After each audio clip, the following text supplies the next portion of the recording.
할렐루야, 참 좋은 아침입니다. 하나님이 오늘도 우리를 사랑한다는 사실을 우리가 믿을 수 있기를 원합니다. 그리고 거기에 대한 감사함을 가지고 살아갈 수 있기를 원합니다. 그렇다면 분명 우리들의 하루가 달라질 것입니다. 오늘도 말씀으로 하루를 시작합시다. 여러분, 저는 학창시절에 도시락을 싸들고 다녔습니다. 나중에는 학교에서 급식을 제공해 주어서 편하게 먹을 수 있었는데요. 그래도 초반에 이렇게 도시락을 싸들고 다녔던 기억이 저에게 참 좋은 추억으로 남아 있습니다. 단 한 가지만 빼고요. 점심시간이 되어서 친구들이랑 이렇게 식사를 하기 위해서 둘러 앉을 때면 제가 뭐부터 했겠습니까? 당연히 식사 기도부터 하는 거죠. 그러면 도시락 반찬이 남아 있겠습니까? 남아 있기는 합니다. 김치, 콩나물, 깍두기, 시금치 이런 거는 남아 있어요.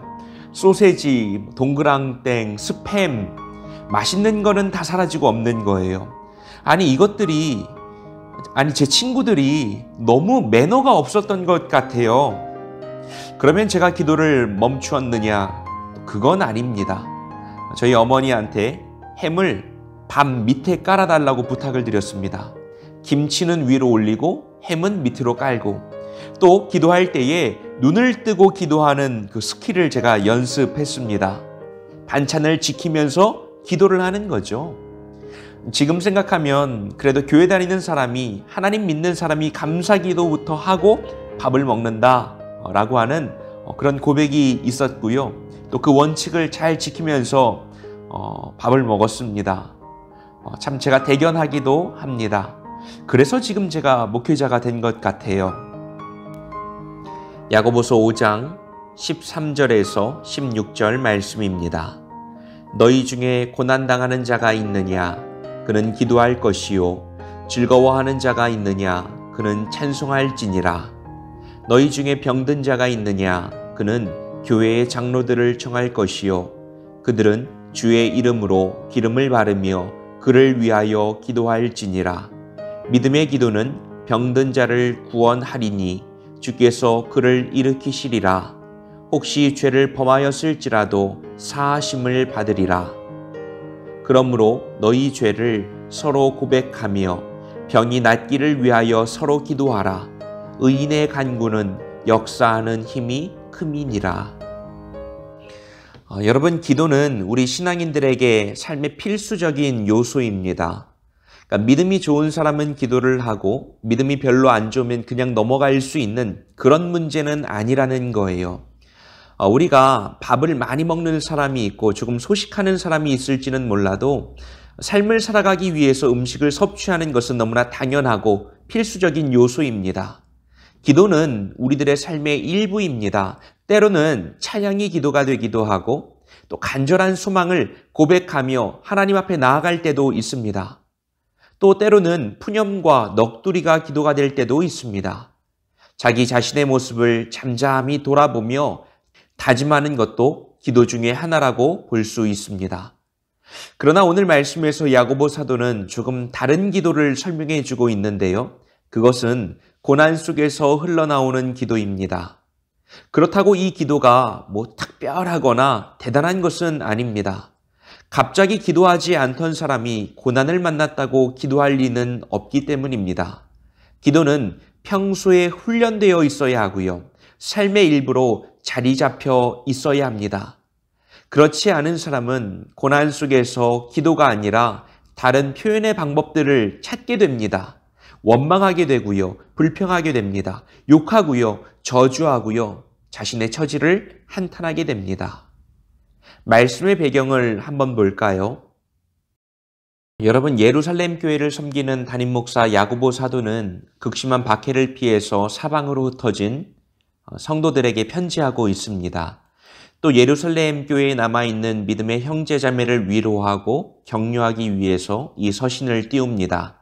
지금까지 그는 믿음을 간직하고 살아가는 삶, 그러니까 신앙의 생활화라고 말할 수 있을 것 같아요. 어떻게 믿음이 살아가는 모습으로 나타날 수 있을 것인가? 여기에 집중하여 설명했습니다. 그러니 여기에 빠질 수 없는 주제가 기도인 거죠. 삶과 기도는 연결되는 거니까요. 그가 말합니다. 너희 중에 고난당하는 자가 있느냐? 그는 기도할 것이다. 너희 중에 병든 자가 있느냐? 그는 교회의 장로들에게 청할 것이고 그들은 주의 이름으로 기도할 것이다. 믿음의 기도는 병든 자를 구원하게 하고 죄사함을 받게 할 것이다. 너희 죄를 서로 고백하고 병이 낫기를 위하여 함께 기도하라. 기도의 방법에 대해서 이렇게 말해볼 수 있겠죠. 기도는 혼자서 해도 좋고 서로를 위해서 해도 좋고 함께 손을 붙잡고 기도해도 너무너무 좋다. 그러니까 기도의 방식은 너무나 다양하다는 거예요. 이렇게 말하는 것 같아요.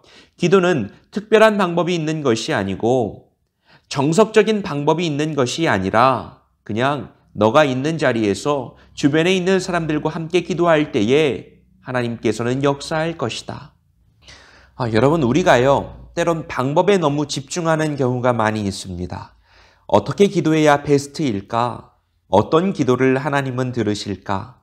어떤 기도가 응답될까?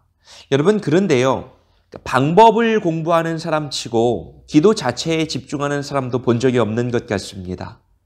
기도에 대해서 공부하고 연구하지 말라는 말씀은 아닙니다. 그러나 기도는 방법론을 가지고 접근한다기보다는 우리들의 간절한 소망, 우리들의 고백, 우리들의 바람이 먼저 터져 나와야 한다는 거예요. 야고보는요, 고난 속에서 기도했습니다. 함께 신앙생활하는 성도들을 축복하며 기도했습니다. 병든 사람들, 마음이 흔들리는 사람들, 신앙이 약한 사람들을 위하여 중보했습니다. 멀리 떨어져 있는 사람들을 향하여서 저들의 믿음이 삶으로 나타날 수 있기를, 지금 비록 만나지는 못하지만 저들의 삶을 통하여 하나님 영광 받으시고 그들의 믿음이 증명될 수 있기를 간절히 소망하며 기도했습니다. 그리고 그 기도는 열매 맺게 됩니다. 하나님의 방식으로 말입니다. 여러분, 저는 제가 소시지를 빼앗기면서까지 기도했던 제 모습을 자랑스러워합니다. 그 모습이 지금의 저를 만들었다고 생각하고 제가 하나님께로 나아가는 통로가 되었다고 생각해요. 아니, 소시지와 목회자가 되는 게 무슨 상관이야? 아니요, 상관이 있습니다. 여러분도 여러분들의 삶의 자리에서 모든 문제와 상황 가운데 때로는 작고 사소한 것들, 때로는 크고 대단한 것들, 모든 것들 가지고 주님께로 나아가실 수 있기를 원합니다. 그것이 여러분들의 삶 가운데 놀라운 변화를 가져올 것입니다. 하나님은 그렇게 역사하는 분이시고 하나님은 그 기도를 들으십니다. 우리 함께 기도하기 원합니다. 하나님, 기도 없이는 살아갈 수 없는 인생입니다. 내 입술에 흐르는 탄식과 내 중심에 터져나오는 고백과 내 간절한 간구를 들으시고 응답하여 주옵소서. 오늘도 기도하는 마음으로 살아가게 하시고 주님의 이끄심을 따라 나가는 오늘이 되게 하여 주옵소서. 우리 함께 간구합시다.